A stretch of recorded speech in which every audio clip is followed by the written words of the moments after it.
السلام علیکم ورحمۃ اللہ وبرکاتہ۔ دوستو، آپ کا استقبال ہے ہمارے اس یوٹیوب چینل لرن ود صدیق احمد میں۔ آج آپ کے سامنے ہم پیش کرنے والے ہیں آؤ اردو سیکھیں اس کورس کا ایک اہم سبق، جس میں 3 حرفی الفاظ، اس کا استعمال، اس کے معانی پیش کیے جائیں گے۔ تو آئیے چلتے ہیں سبق کی طرف۔ اس سے قبل اگر آپ اردو زبان سیکھنا چاہتے ہیں تو اس چینل کو ضرور سبسکرائب کر لیں۔ اگر اردو زبان میں مکمل طور پر مہارت حاصل کرنا چاہتے ہیں، آپ کا خواب ہے ایک رائٹر بننے کا، ایک قلمکار بننے کا، تب بھی یہ چینل ہے آپ کے لیے، تو آپ ضرور اسے سبسکرائب کر لیں اور خواہش مند حضرات تک ہماری ویڈیو کو ضرور پہنچائیں۔ آئیے چلتے ہیں سبق کی طرف۔ آج کا سب سے پہلا جملہ ہے ادب۔ حمزہ زبر آ، دال زبر دا، ادا، با ساکن، ادب۔ اس کا معنی ہے تہذیب، شائستگی، تہذیب، شائستگی، حفظ مراتب، کسی کی بزرگی یا عظمت کا پاس و لحاظ رکھنا۔ جیسا کہا جاتا ہے فلاں بڑوں کا ادب کرو، یعنی بڑوں کی عظمت کا لحاظ رکھو، بڑوں کی بزرگی کا پاس و لحاظ رکھو۔ اگلا جملہ ہے طلب۔ تا زبر تو، لام زبر لا، با ساکن، طلب۔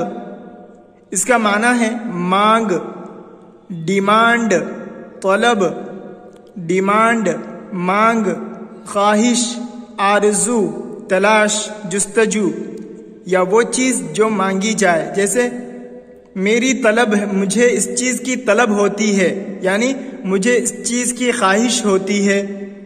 میری طلب یہ ہے، یعنی میری خواہش یہ ہے، میری مانگ یہ ہے، میری طلب یہ ہے، میرا مطالبہ یہ ہے، اسی سے ہے کہ میرا ڈیمانڈ یہ ہے۔ اس طریقے سے اس کا استعمال ہوتا ہے۔ غضب، غین زبر غ، ضاد زبر ض، غض، با ساکن، غضب۔ غضب اس کا معنی غصہ۔ فلاں مجھ پر غضبناک ہو گیا، یعنی فلاں مجھ پر غصے میں آ گیا۔ فلاں آدمی غیظ و غضب کا شکار ہے، یعنی غصے کا شکار ہے، غصہ ہے۔ عجب، عین زبر ع، جیم زبر جا، عجا، با ساکن، عجب، عجب۔ اس کا معنی ہے تعجب، حیرت، تعجب، حیرت، انوکھا، نادر۔ عجب یعنی تعجب، حیرت، انوکھا، نادر۔ اس کا استعمال ہے فلاں شخص پر مجھے بہت تعجب ہوا، فلاں شخص بڑا عجیب ہے، فلاں شخص بڑا عجیب ہے، یعنی مجھے اس پر بہت تعجب ہوا۔ عجب بات ہے، یعنی بڑے تعجب کی بات ہے، عجب بات ہے، بڑے تعجب کی بات ہے۔ کمر، کاف زبر کا، میم زبر ما، را ساکن، کمر، کمر۔ اس کا معنی انسان کے جسمانی حصے کا ایک عضو جسے کمر کہتے ہیں۔ فلاں آدمی کی کمر بہت زیادہ جھکی ہوئی ہے، فلاں آدمی کی کمر بہت زیادہ جھکی ہوئی ہے۔ اس کا استعمال اس طرح ہوتا ہے۔ نظر، نون زبر نا، زا زبر زا، را ساکن، نظر، نظر۔ اس کا معنی دیکھنا، کسی چیز کو نظر میں رکھنا، یعنی دیکھے ہوئے ہونا۔ اور اس کا استعمال دوسرا ہوتا ہے کہ آپ کی نظر بہت کمزور ہے، یعنی آپ کے دیکھنے کا جو آلہ ہے، آنکھ کی روشنی، وہ کمزور ہے۔ اس کا استعمال اس طرح بھی ہوتا ہے کہ آپ کی نظر بہت کمزور ہے، یعنی آپ کی آنکھ سے بہت کم دکھتا ہے، یا فلاں آدمی میری نظر میں ہے، یعنی فلاں آدمی کو میں نے دیکھ رکھا ہے۔ مدد، میم زبر ما، دال زبر دا، دال ساکن، مدد، مدد۔ اس کا معنی ہے تعاون، کسی کی مدد کرنا، یعنی کسی کو کچھ دینا، یا کسی سے کچھ تسلی کے کلمات کہہ دینا، کسی بھی اعتبار سے کسی کی دلجوئی کرنا، یہ مدد کے زمرے میں آتا ہے۔ فلاں شخص نے میری مالی مدد کی، فلاں شخص نے میری مالی مدد کی، فلاں شخص نے اپنے چند جملوں سے میری مدد کی، فلاں شخص نے چند تسلی کے کلمات سے میری مدد کی. اس طرح دونوں طرح اس کا استعمال ہوتا ہے. ورق، واو زبر وا، را زبر را، قاف ساکن، ورق.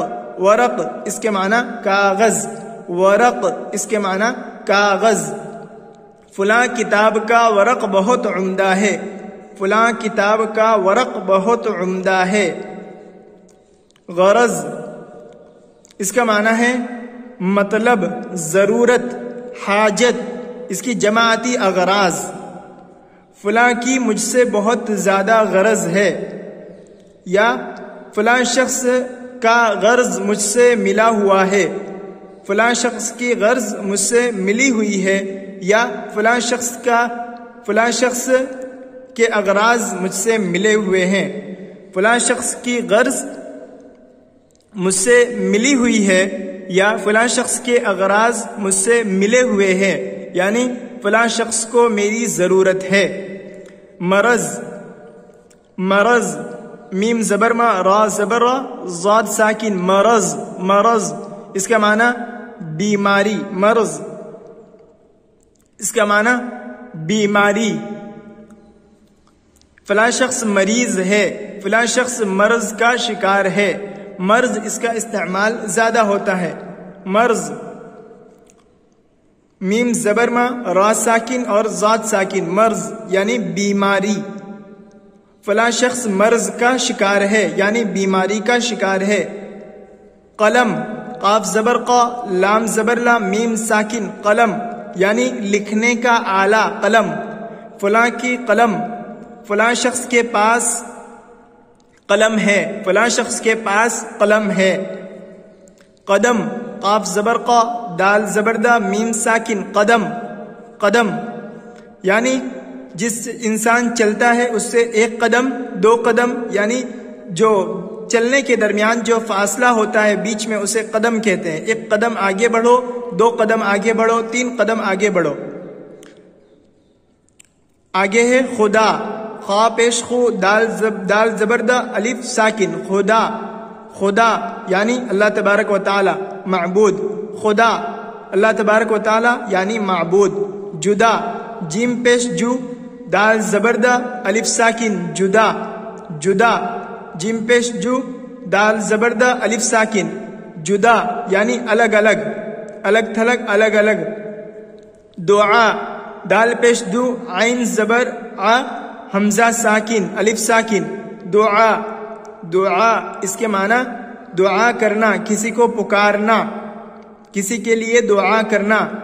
آپ نے مجھے پکارا، یا آپ نے میرے لیے دعا کی، آپ نے میرے لیے دعا کی، آپ میرے لیے دعا کرو. اس طرح اس کا استعمال ہوتا ہے. سنا، سین پیش سو، نون زبرنا، الف ساکن، سنا یعنی میں نے فلاں جگہ میں نے فلاں جگہ بیان سنا، میں نے فلاں جگہ بیان سنا. فلاں صاحب کی بات میں نے سنی، فلاں صاحب کی بات میں نے سنی، یا فلاں جگہ کی آواز میں نے سنی. تو اسی سے اس کا استعمال سنا سنی کا ہوتا ہے. ہوا، ہا پیش ہو، واو زبر وا، الف ساکن، ہوا یعنی فلاں کام ہوا، فلاں کام ہوا یا نہیں ہوا، فلاں کام ہوا. دوا، دال زبر دا، واو زبر وا، الف ساکن، دوا. دوا یعنی جو دوا وغیرہ بیماری وغیرہ میں جو استعمال کی جاتی ہے، بیماری وغیرہ کو دور کرنے کے لیے یا کسی بھی اعتبار سے علاج و معالجہ کیا جائے، اس میں جو چیز دی جاتی ہے اسے دوا کہتے ہیں، علاج و معالجہ کے طور پر. فلاں حکیم کی دوا بہت اچھی ہے، فلاں شخص کی دوا فائدہ مند ہے. ہوا، ہا زبر ہا، واو زبر وا، الف ساکن، ہوا. ہوا یعنی ایک قسم کا غیر محسوس طریقے سے بغیر دکھے چلنے والی اور انسان کو محسوس ہونے والی چیز، جس کی وجہ سے انسان رہتا ہے، یعنی موسم کے اعتبار سے انسان کو ہوا کا احساس ہوتا ہے، اور پنکھا وغیرہ کے ذریعے جو ہوا آتی ہے اسے ہوا کہتے ہیں۔ فلاں جگہ کی آب و ہوا موافق ہے، فلاں جگہ کی آب و ہوا موافق ہے، یعنی فلاں جگہ کا موسم بہت اچھا ہے، ہوا چل رہی ہے۔ تو یہ تھے کچھ جملے، ان کے معانی اور ساتھ ہی ان کے استعمال آپ کے سامنے پیش کیے گئے۔ امید ہے کہ آپ اسے پڑھیں گے، سمجھیں گے اور اس کو لکھ کر مشق کریں گے، اور ساتھ ہی ساتھ انہیں استعمال میں لائیں گے۔ السلام علیکم ورحمۃ اللہ وبرکاتہ۔